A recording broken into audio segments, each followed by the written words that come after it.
pourrait le voir à la sortie de la séance.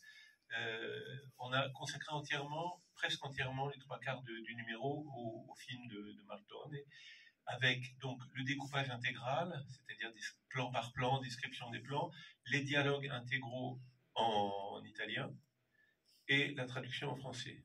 Mais pas le scénario avant tournage, vraiment le résultat de ce qui est sur l'écran et qui est...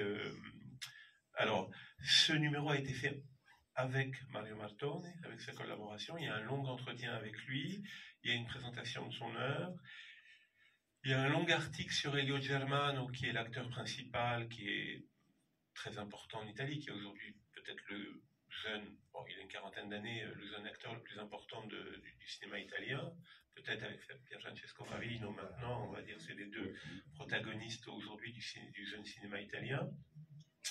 Et nous avons rajouté pas mal de documents sur Leopardi et un dictionnaire du cinéma italien d'aujourd'hui, de cinéastes en activité aujourd'hui, et on a 47 notices sur 47 cinéastes en activité aujourd'hui, et c'est une équipe franco-italienne qui a écrit ce dictionnaire. Donc il y a à la fois des collègues français et italiens, et il y a même des collègues français qui travaillent en Italie, qui ont collaboré.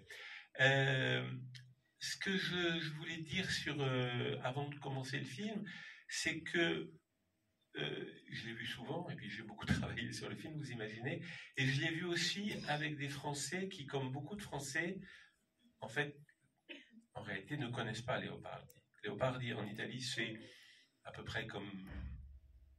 Apprendre un poème de Leopardi en Italie à l'école, c'est à peu près comme apprendre une fable de La Fontaine en France. C'est absolument ordinaire.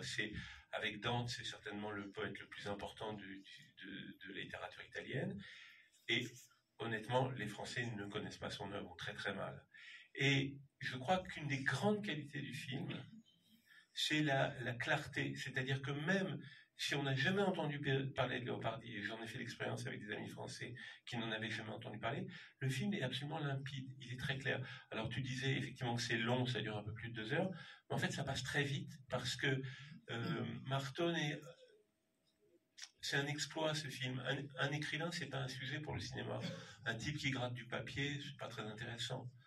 En plus, le malheureux Leopardi, vous allez voir, il lui est pas arrivé grand-chose dans sa vie, autre chose que l'écriture. Or, le film est palpitant comme un film d'aventure. C'est extrêmement passionnant, alors qu'au fond, c'est jamais qu'un homme qui écrit et qui a rien fait d'autre dans sa vie. Et le film est merveilleux pour ça aussi. Donc, ne vous inquiétez pas si vous n'avez jamais entendu parler de Leopardi, ce qui n'est évidemment pas le cas des nombreux étudiants en italien qui sont là, qui ont lu l'intégralité de son œuvre, y compris les 4500 pages du Zibaldone, et je n'en doute pas. Pour ceux qui n'ont jamais entendu parler de Leopardi, ne vous inquiétez pas, le film est d'une clarté absolue. Voilà. Et après cette séance, on est prêt à bavarder, et peut-être pas à sauter le repas, mais enfin presque. Voilà. Bonne projection. J'ajoute que j'avais invité Mario Martone pour faire cette présentation, mais malheureusement, c'est un monsieur qui ne fait pas que du cinéma. Et là, il est en train de monter, je crois que c'est à Naples, un opéra. Donc évidemment, il est en train de travailler à la mise en scène de cet opéra. Je crois, je ne sais plus, il m'avait cité le titre. Bon, enfin, bref, il travaille tout le temps. Donc voilà. J'oubliais une chose très importante pour ceux qui auraient par hasard l'intention de passer à Paris à la fin du mois. Martone va être à Paris pendant plusieurs jours, et il sera au musée du Louvre, où il y a actuellement une exposition en accord avec le musée de Naples Capodimonte. Il va présenter des films à lui et des films, d'autres cinéastes napolitains, puisque Martone c'est vraiment un cinéaste napolitain. Et le 27 novembre au soir, pour ceux qui auront aimé ce film, on peut revenir à Paris pour le revoir le 27 novembre au soir au Christine 21, et Martone sera là avec moi pour présenter le film. Voilà. L'opéra sera mis en scène. Bien sûr. Buona visione. À tout à l'heure. Quelques indications sur le film, sur le contenu du film, sur sa forme, etc.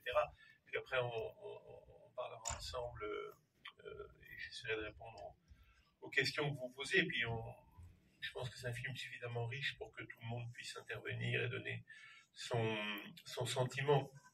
Alors, d'abord, du point de vue factuel, le film est extrêmement fidèle à la réalité historique. C'est-à-dire que ce soit à Recanati, à Florence, à Rome ou à Naples, Martone et sa co-scénariste Ippolita Di Maio ont suivi de façon très très sérieuse le déroulement de la vie du poète. Et par exemple, toutes les scènes à Recanati sont filmées, la maison Leopardi, la Casa Leopardi, c'est la maison où Leopardi a grandi. Donc tout ce qui est filmé, la bibliothèque de son père, du comte Monaldo, c'est la bibliothèque réelle.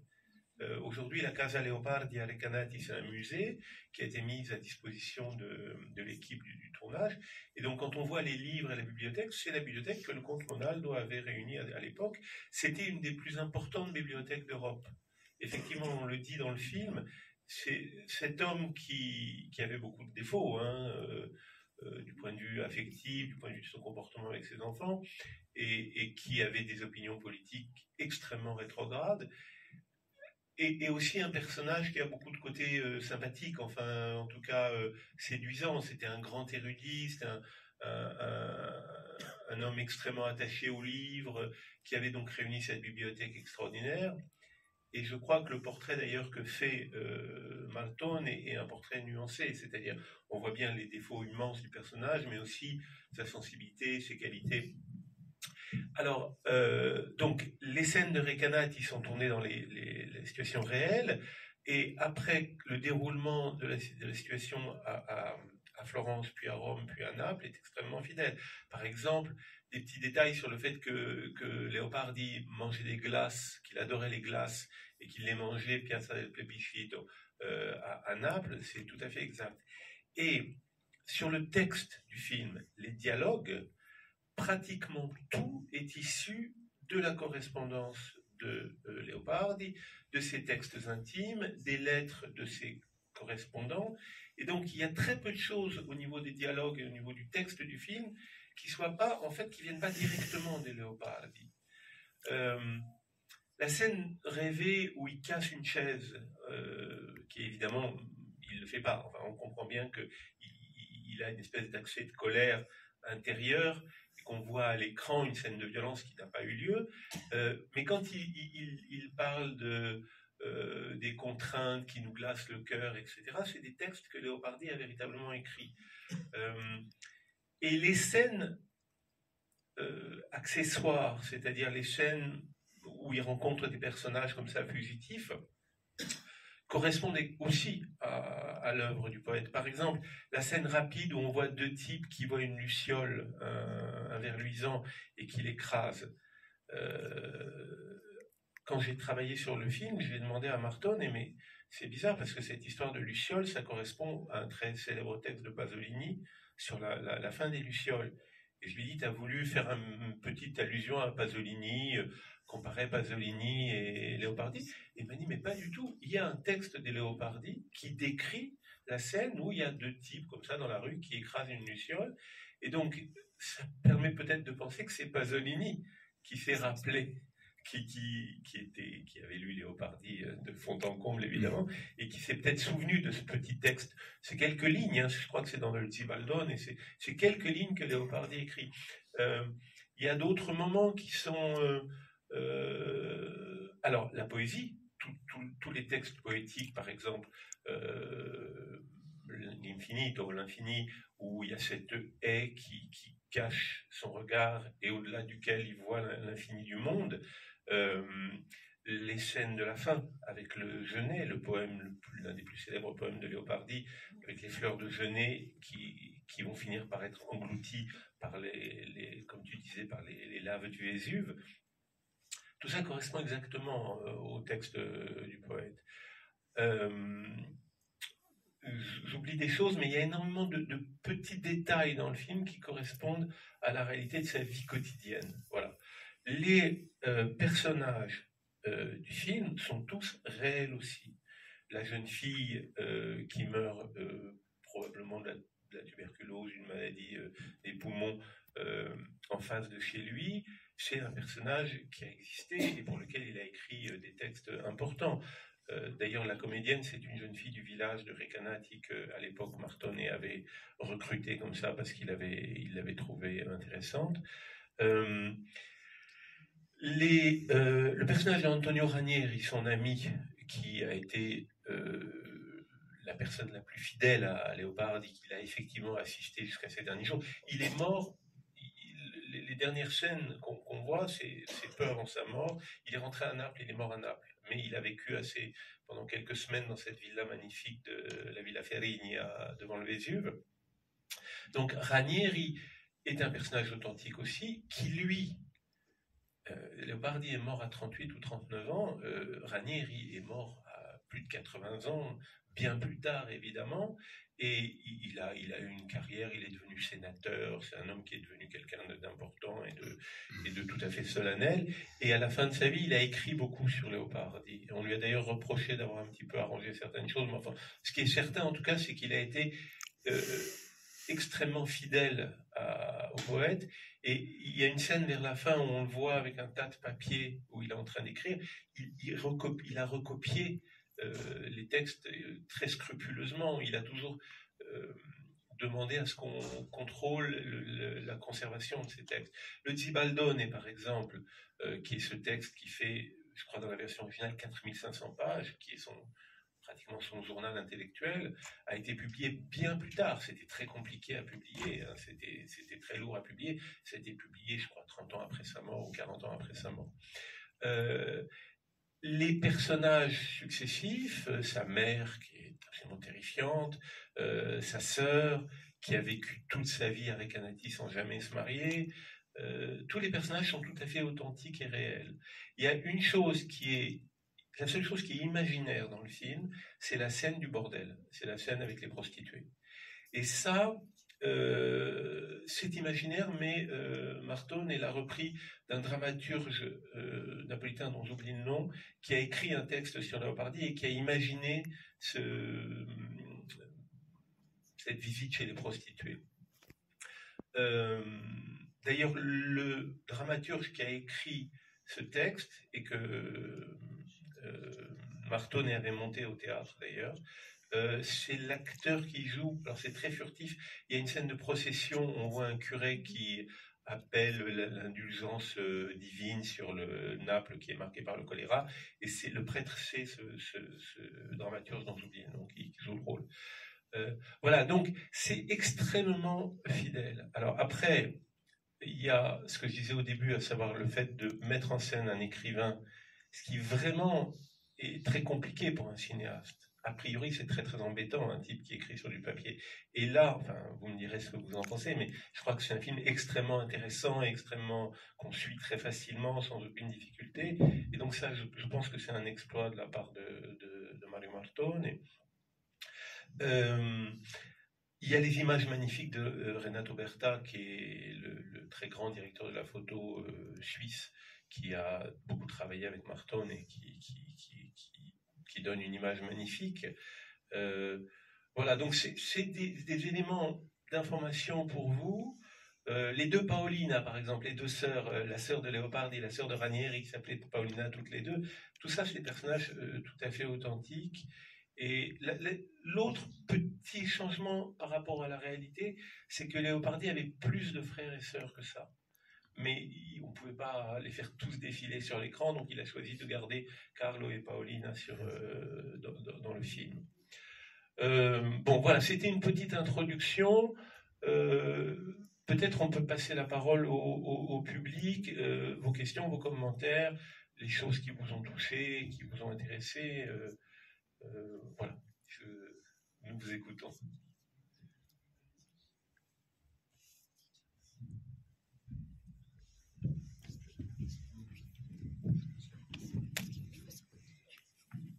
Oui, j'aurais beaucoup de questions parce que le film est très riche. Mais je commencerai par l'usage de la musique, oui, qui m'a énormément plu et frappé. Et si vous pouvez nous en dire quelque chose. Oui, alors moi j'ai toujours du mal avec la musique, c'est vraiment mon point faible par rapport à l'analyse du cinéma. Mais ce que je peux vous dire, c'est que c'est Sacha Ring qui a composé la musique et qu'effectivement c'est assez gonflé de la part de Marton et de Sacha Ring, le fait d'associer à certains moments des choses extrêmement classiques et contemporaines de Leopardi, hein, ce qu'on entend de Rossini, etc. Et puis à d'autres moments des choses ultra modernes. Par exemple, le moment où il tombe à la renverse sur les bords de l'Arno parce qu'il est désespéré, il vient de voir que la relation entre Fanny et Antonio Ranieri continue.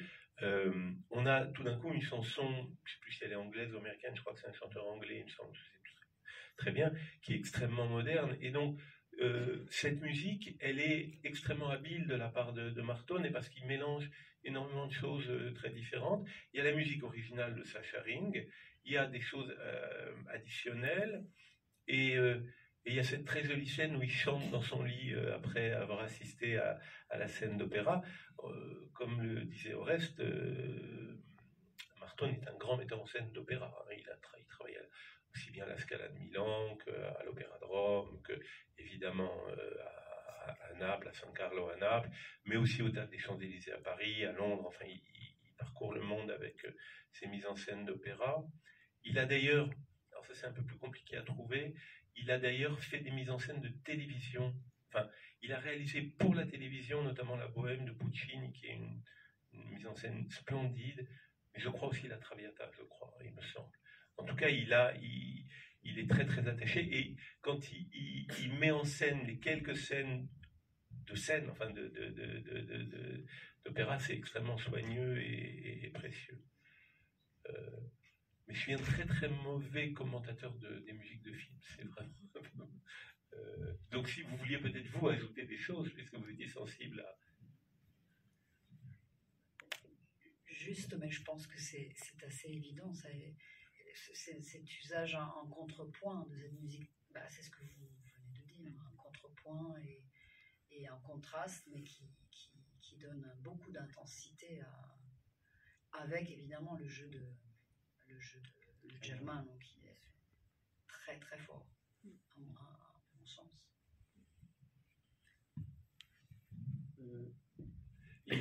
Dans le jeu de Germano, il y a là aussi, bon, il a travaillé comme un fou, hein, ça, vraiment, c'est un comédien extrêmement scrupuleux.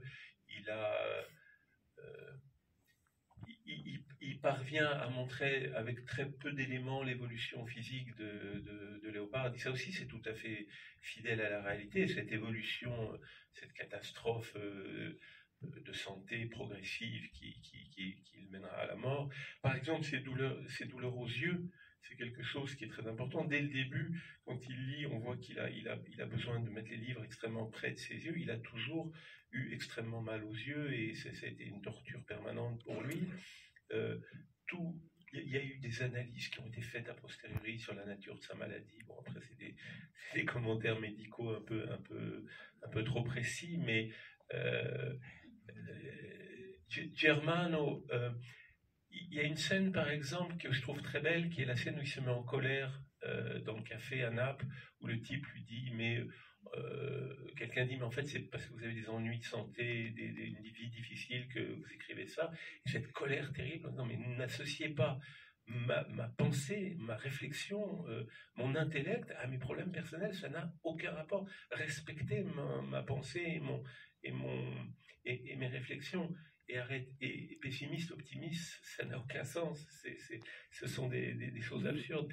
Leopardi est un très grand poète, mais en fait, ses chants, sa poésie, ça tient un petit volume, alors que sa réflexion philosophique, elle tient des centaines et des centaines de pages. Donc c'est aussi un grand philosophe. Et cette expertise incroyable qu'il a, qui faisait qu'à 12 ou 13 ans, il traduisait le grec, l'hébreu et le latin, et qu'à 15 ou 16 ans, il était déjà célèbre en Italie pour ses capacités philologiques, ça aussi, c'est quelque chose d'extrêmement impressionnant. Cette universalité il parlait absolument parfaitement le français. On a des correspondances en français. Il parlait parfaitement l'anglais. C'est un immense esprit. C'est très étonnant que la France le connaisse si peu. alors qu'un des premiers commentateurs de Léopardi, juste après sa mort, 5 ou 6 ans après sa mort, c'est Sainte-Beuve, qui a écrit un très beau texte sur Léopardi, très peu de temps après la mort de Léopardi, très lucide, très, très clairvoyant, avec beaucoup de traductions qui sont très belles, d'ailleurs les traductions de Sainte-Beuve sont très belles, mais après, les Français sont... Bon, il y a un texte de Alfred de Musset, pauvre Léopardi, sombre amant de la mort, enfin je ne sais plus exactement quel est le texte. Mais bon, c'est quand même un poète très ignoré en France, enfin je trouve. Mais bon, les Français ne s'intéressent pas à la littérature étrangère. Oui, monsieur. S'il y a personne d'autre, parce que s'il y a des étudiants. Oui, il est peut-être un petit peu plus connu que ça maintenant. Le temps a passé, les traductions, les études, dans la poésie contemporaine, il est un peu connu, mais bon, enfin, globalement, c'est vrai ce que vous dites. Alors, moi, j'ai vu le film à sa sortie, parce que, bon, étant passionné de Léopardi, si je puis dire, je ne pouvais pas le rater. Et à l'époque, ça avait donné lieu à un débat dans le milieu des léopardistes, et le débat habituel quand il y a un biopic, c'est-à-dire, alors, est-ce que c'est fidèle, c'est pas fidèle, est-ce que le film est beau parce qu'il est fidèle ou pas, etc., etc. Bon, mon prof de phys, qui était l'un des grands spécialistes de Léopardi, mais qui avait une position assez rétrograde de ce point de vue, était outré par le fait qu'on réduise le mythe Léopardi à son corps, en quelque sorte, hein, parce que le corps a ce qui est vrai en général pour pour le genre biopic, hein. On voit, enfin, on doit passer par. Bon, moi je trouve qu'il s'en sort plutôt mal, plutôt pas mal, pardon. C'est moi, voilà, c'est l'ombre qui. Plutôt pas mal de ce point de vue-là, mais enfin, je trouve que c'est un film très riche, et comme on dit parfois dans ces cas, il y a plusieurs films un. Certains sont plus courageux et d'autres de mon point de vue, naturellement, moins courageux. Le moins courageux, c'est pour moi justement cette espèce de fidélité, ou plutôt, c'est un des films qu'il y a dans le film, c'est un peu un cours sur Léopardi, c'est-à-dire qu'on trouve toutes les manières pour faire entendre ce qu'il a dit, ce qu'il a écrit, les poèmes, la pensée. On fait réciter à des vendeurs de je ne sais pas quoi, des dialogues, enfin vous voyez ce que je veux dire. Et ça fait un peu trop, ça fait un peu, de mon point de vue encore une fois, ça fait un peu un résumé de Léopardi qui doit tenir dans un film. Voilà, ça c'est ma réaction, mais évidemment ça a aussi l'intérêt justement de faire connaître au public. Les deux autres films plus courageux que je vois à côté de ça, c'est plus courageux, en tout cas de mon point de vue plus intéressant, c'est l'autre film, c'est ce que vous avez dit aussi,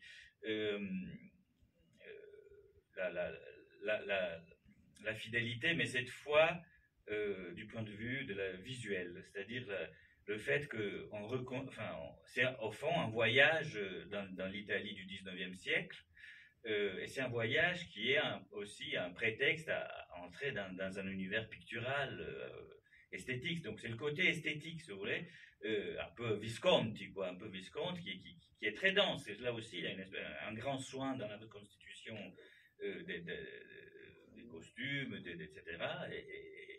Et on est face à une beauté constante, je dirais, qui est un peu l'une des motifs d'intérêt du film. Et voilà, donc, mais justement, comme en même temps, le film doit rendre compte aussi il y a le cours sur Léopard, je trouve que ça limite un peu ça. Si on avait un peu plus laissé la puissance des images agir, personnellement, j'aurais trouvé ça plus riche, plus stimulant. Et puis il y a un troisième film peut-être inabouti et que je vois personnellement, et qui aurait été potentiellement aussi très intéressant s'il avait été mené au bout, c'est la névrose. Et c'est la cellule familiale en ce qu'elle a de pathologique, etc. Alors, c'est esquissé, mais il y a quelque chose, je veux dire, le fait le corps tel qu'il est représenté, c'est un corps envahi par la névrose. Il n'arrive pas à faire pipi, toutes sortes de choses, quoi. Et tout ça n'est pas simplement tirer des textes, même si je pense qu'il ne trahit pas les textes.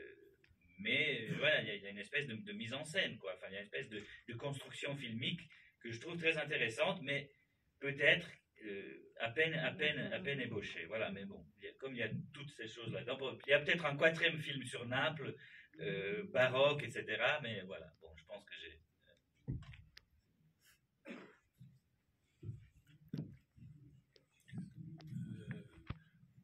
Oui, mais à l'époque, il y a eu des polémiques et effectivement, il y a eu même une défense publique de Martone et qui a publié des textes pour justement se défendre contre certaines appréciations qui avaient été négatives, notamment en arguant du fait que c'est peut-être pas suffisant comme défense pour Martone, mais qu'il n'y a rien d'inexact dans son film. Après, il ne pouvait pas tout raconter. Par exemple, la pauvre Paolina Leopardi, sa sœur, a dû, c'est assez sordide, mais en même temps ça rejoint ce que vous disiez sur la névrose familiale, a dû attendre, le père Leopardi est mort quelques années après son fils, la mère Leopardi a vécu plus longtemps, et Paolina a dû attendre la mort de sa mère pour pouvoir sortir de Recanati. Et manifestement, la mort de sa mère a été une excellente nouvelle pour elle, parce qu'enfin, elle pouvait sortir de chez elle. Et elle s'est mise à voyager, à parcourir peut-être l'Europe, je ne sais pas, mais en tout cas l'Italie, à écrire, à publier, parce que c'était... Là, je trouve d'ailleurs que le personnage de la sœur, il est très bien montré avec beaucoup de subtilité de la part de... On voit bien qu'au moment, par exemple, où l'oncle demande que le garçon aille chez lui pour traduire de l'hébreu, c'est les 2 frères qui y vont. Et on voit la sœur le spectateur peut croire naïvement que la sœur se dit « Ah ben je vais y aller aussi », mais non, pas du tout. Elle espère simplement que Carlo va pouvoir accompagner Giacomo. Et c'est très saisissant quand même ces scènes où elle dit, la mère dit « Mais il est sorti tout seul, c'est la première fois de sa vie qu'il sortait tout seul ». Cette fuite, par exemple, ratée, est authentique, et il a fallu qu'il attende très tard, je ne sais plus, 25 ans, quelque chose comme ça, pour pouvoir enfin foutre le camp, quoi, de cet endroit terrible où il était enfermé de façon... et puis pour pouvoir... Il le dit, je crois qu'il le dit dans le film, alors je ne sais plus si je confonds avec des textes que j'ai lus, tous les jeunes gens de l'époque, des familles aristocratiques, riches, bourgeoises, cultivées, sortaient pour partir de chez eux et voir le monde et visiter et se faire connaître. Et la névrose dont vous parlez de son père, et qui est de l'amour aussi, hein, il le dit, le père dit « Je souffrirais indiciblement si mon fils me quittait ». Donc c'est aussi ce qui est presque attendrissant chez ce type terrible quand même. Il a fallu très longtemps aller au paradis pour pouvoir, c'est vraiment ça, foutre le camp, quoi. Et là, il y a quand même une comparaison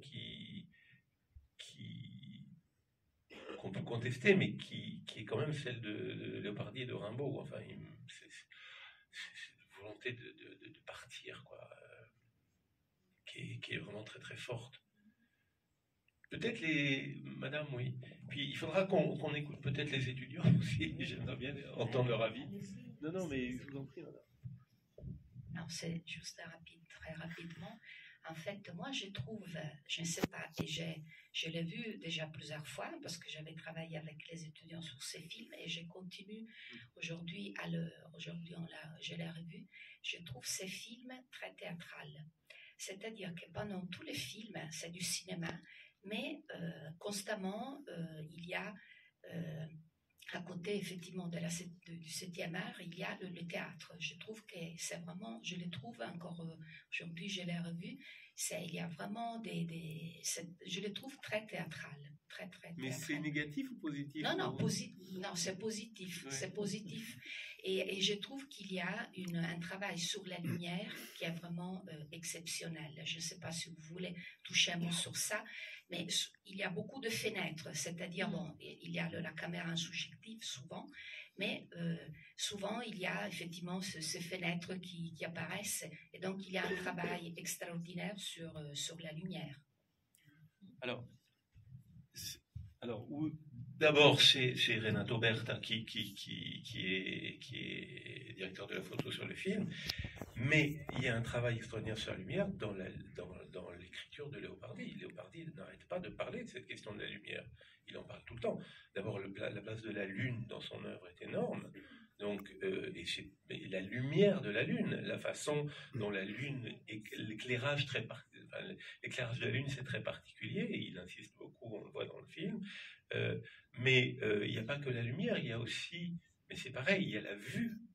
Hein. C'est dans le poème L'Infinito, il y a bien cette chose de ce qui nous cache en partie le réel, la haie qui est devant ses yeux et qui l'empêche de voir au-delà, mais qui en même temps, et ça c'est très beau dans le film, la manière dont la caméra se déplace pour montrer qu'on peut se dresser un peu. En plus, avec le corps de Leopardi qui est un corps voûté, le fait de pouvoir se redresser et de pouvoir regarder par-dessus, ça c'est une question cinématographique, c'est-à-dire qu'au cinéma, la question c'est aussi qu'est-ce que je vois et qu'est-ce que je ne vois pas, qu'est-ce qui est caché, qu'est-ce qui est très loin, qu'est-ce qui est tout près.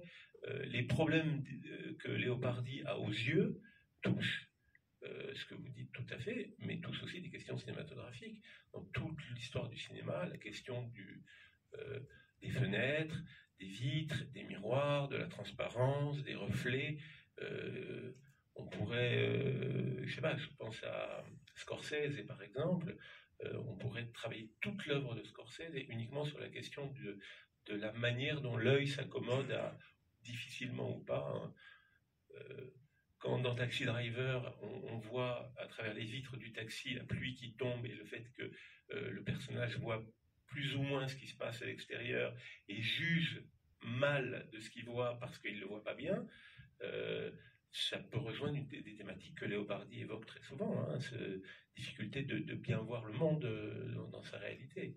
Et puis alors il y a la lumière nocturne du Vésuve, et il y a son rapport au soleil, hein, qu'on voit tout le temps dans le film, et puis le changement de lumière quand même entre le jour et la nuit, et entre les différents endroits de l'Italie. Quand il arrive à Naples, évidemment que la lumière est différente. Et puis la lumière, le grand soleil de la terrasse, et l'obscurité des rues sinistres de Naples, des bassi, des maisons, enfin des logements qui sont sous le niveau de la rue. Et effectivement, mais ça c'est un lieu commun au cinéma, la place des bougies, enfin de l'éclairage qui n'est pas électrique évidemment, et que Martone et Berta montrent très bien. C'est essentiel, oui, évidemment. Cette question de la lumière est essentielle. Est-ce que les étudiants se sont affreusement embêtés ou pas? Je voudrais bien avoir un petit peu leur avis, s'ils veulent, hein, enfin, sans obligation. Faut dire pas. C'est un peu... Oui, c'est une équipe est dans cette salle. Vous l'avez dit tout à l'heure, il y a eu beaucoup de travail sur la reconstitution historique, sur tous les faits de la vie de Leopardi. Et il y a eu aussi tout ce qui est reconstitution des extérieurs, des espaces qui sont habités dans le film. Et je trouve que là-dessus, ils ne sont pas contentés de faire le film dans quelques intérieurs où ce serait assez simple. Non, il y a beaucoup de scènes extérieures, beaucoup de décors, beaucoup d'espaces, de figurants qui passent. Et par rapport à ça, je me demandais si dans l'œuvre de Martonnet, il se tournait beaucoup vers l'histoire, comme ça peut être le cas dans chez d'autres cinéastes italiens de cette époque. Et si voilà, c'était quelque chose qui le comptait beaucoup, parce que j'ai l'impression, du coup, en voyant le film, que il a dû s'y tourner plusieurs fois.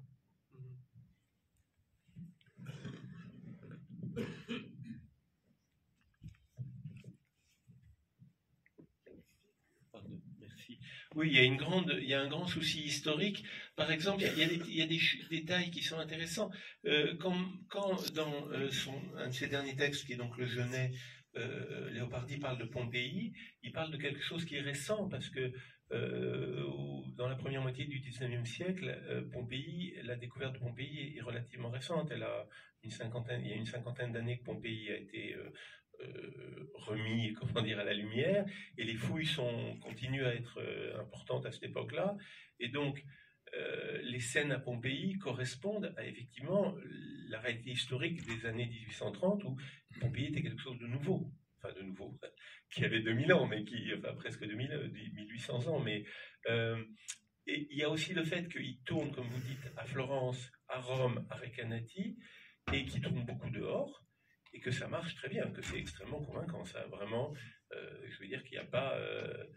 il n'y a pas une antenne de télé, c'est ce que pour être un peu caricatural sur l'écran. Il a tourné d'autres films historiques, il a une œuvre importante, il a tourné pas mal de films contemporains. Dans les films historiques, il y a ce film qui s'appelle Capri Révolution, sur une sorte de communauté hippie, entre guillemets, du début du XXe siècle qui existait à Capri, qui est fidèle à l'histoire précise de cette communauté. Il y a aussi dans les films historiques, alors que se reconstitue, il y a le film sur les frères de Filippo et leur père Scarpetta, qui est un film magnifique qui s'appelle Qui rido io, qui n'est jamais sorti en France, qui est le film qu'il a fait avant Nostalgia, donc il y a très peu de temps, il y a 3-4 ans. Ça, c'est incroyable que ce ne soit pas sorti en France, ça n'a aucun sens. Et là, c'est une reconstitution de l'Italie, disons, de les frères de Filippo. Ils sont nés dans les années 1900, donc, enfin les deux frères et la sœur de Filippo sont nés dans les années 1900, donc le film se passe autour de 1920, et là aussi, à Naples, c'est très fidèle. De toute façon, Martone est profondément un cinéaste napolitain. Hein. Les premiers films, Morte di un matematico napoletano, L'amore molesto, sont des films napolitains. Capri Révolution, Capri c'est en face de Naples. Nostalgia, c'est un film napolitain. C'est vraiment un cinéaste profondément napolitain et qui est lié indissolublement à sa ville. Mais ça, c'est la caractéristique des Italiens.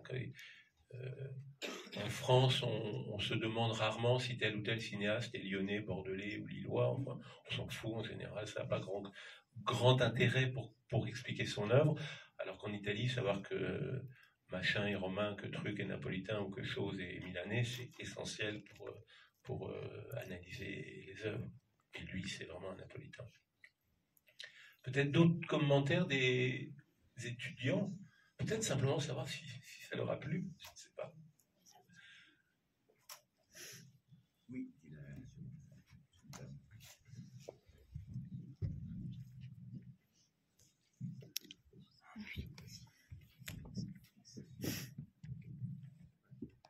No? Ma perché non parlano gli studenti? Quel débat d'hier soir. Hier, nous faisions la remarque avec Sophie Chiarel, la remarque suivante. Parle devant le micro, ouais. Ah oui. Non, ça va, ça, tu rapproches. C'est près de la bouche. Voilà. C'est que la prise de parole des écoliers, des lycéens et des étudiants français est beaucoup plus difficile qu'en Italie. Là, on en a la preuve.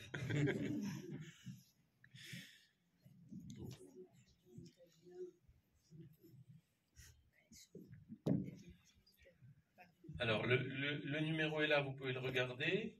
Et en plus, il y a une interview de Woody Allen, dont on est très fiers. Je peux juste ajouter un Oui, détail. Sophie, pardon. Non, mais en fait, c'était pas une question. Non, c'était pas une question. Bon, déjà, merci. J'avais pas vu le film, et donc je suis vraiment heureuse de l'avoir vu ici. Voilà, il faut venir à Villerupt pour voir le film. Il faut venir à Villerupt pour voir un film. Je vis en Italie, c'est vraiment pas... voilà, c'est pas bien, je suis pas une bonne élève. Mais en tout cas, je l'ai trouvé magnifique.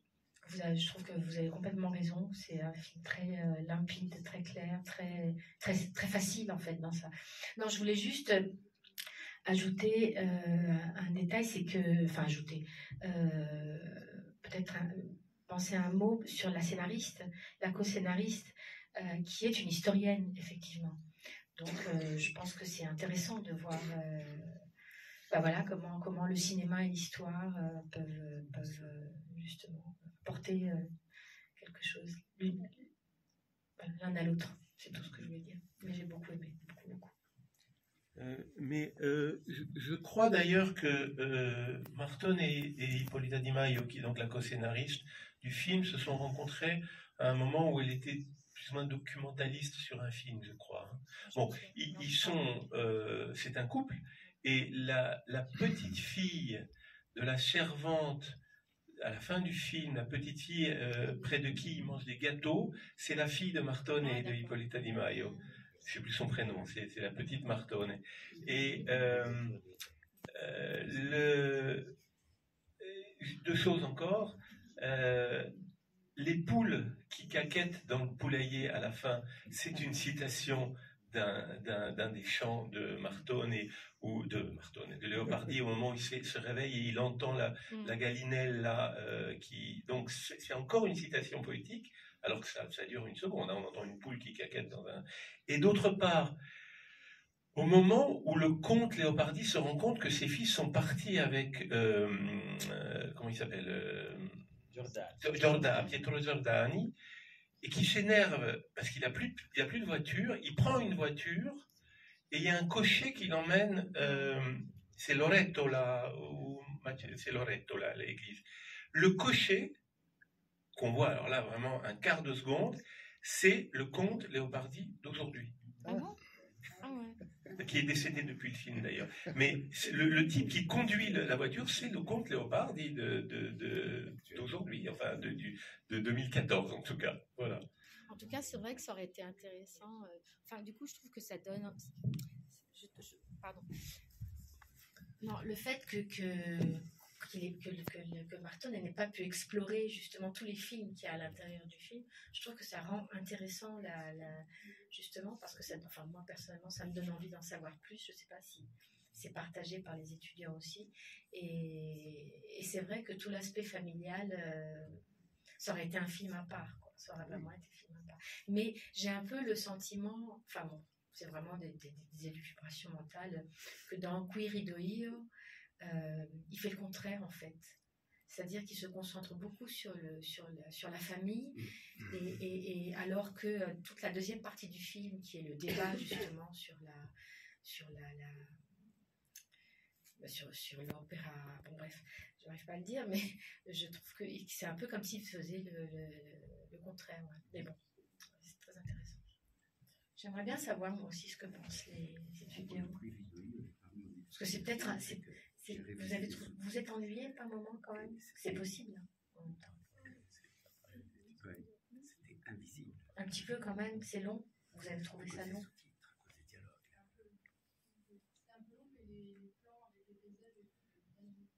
Il y a des tableaux dedans. On a vraiment l'impression de se battre. Mais est-ce que vous avez trouvé que par rapport au langage cinématographique auquel vous êtes habitué, enfin, est-ce que vous avez trouvé que c'était quelque chose d'un peu de pas assez, je vais utiliser le mot moderne, je ne sais pas si c'est approprié, mais est-ce que vous trouvez que c'était justement que c'est un langage qui est trop loin du vôtre ou... Non? D'accord, merci. Martone me disait qu'il avait été très étonné en fait du succès du film parce qu'il pensait que c'était un peu trop littéraire, etc. Le film a eu un grand succès populaire et qu'il a été très étonné aussi par le succès énorme de son film en Italie au moment de la sortie auprès de la jeunesse italienne. Il y a énormément de gens très jeunes en Italie qui ont adoré le film et il était très heureux mais tout à fait surpris de ce succès. Il pensait que c'était un film pour des gens plus âgés, plus mûrs, et la jeunesse italienne a été... c'est quand même, il le dit dans le film, c'est quand même un jeune homme, quoi, tout le temps. Et il dit en plus que la seule chose qui l'intéresse, c'est les gens qui ont gardé leur esprit d'enfance, parce que c'est aussi le seul moment où il a été heureux dans sa vie, peut-être, mais... Ça aussi, ça le rapproche de Rimbaud. Ils sont morts au même âge. Rimbaud est mort à 37 ans, Leopardi à 38 ou 39 ans. Donc c'est quand même un éternel jeune homme. Alors que c'est vrai que le vieux Ranieri de 80 ans, avec sa grande barbe et son côté solennel de sénateur, c'est deux destins quand même différents. Mais on va peut-être rendre la salle, non? Je ne sais pas. À moins qu'il y ait d'autres commentaires. À moins qu'il y ait d'autres commentaires, on va remercier René Marx pour... d'avoir donné l'occasion de revoir le film et d'avoir édité, parce que les éditions qui concernent le cinéma italien sont quand même rares, il faut dire ce qui est. Et donc, le fait qu'on dispose maintenant d'un outil aussi impressionnant, parce que vraiment, c'est un ouvrage impressionnant, pour la connaissance de ce film, de Martone et globalement du cinéma italien, l'approche du cinéma italien. Vraiment, merci. Donc voilà, si vous souhaitez le regarder, l'acquérir, il est là. Voilà, en tout cas, bonne journée à tous. Alors, vous avez d'autres films à votre disposition. Et puis, on verra ce qu'on fera l'année prochaine.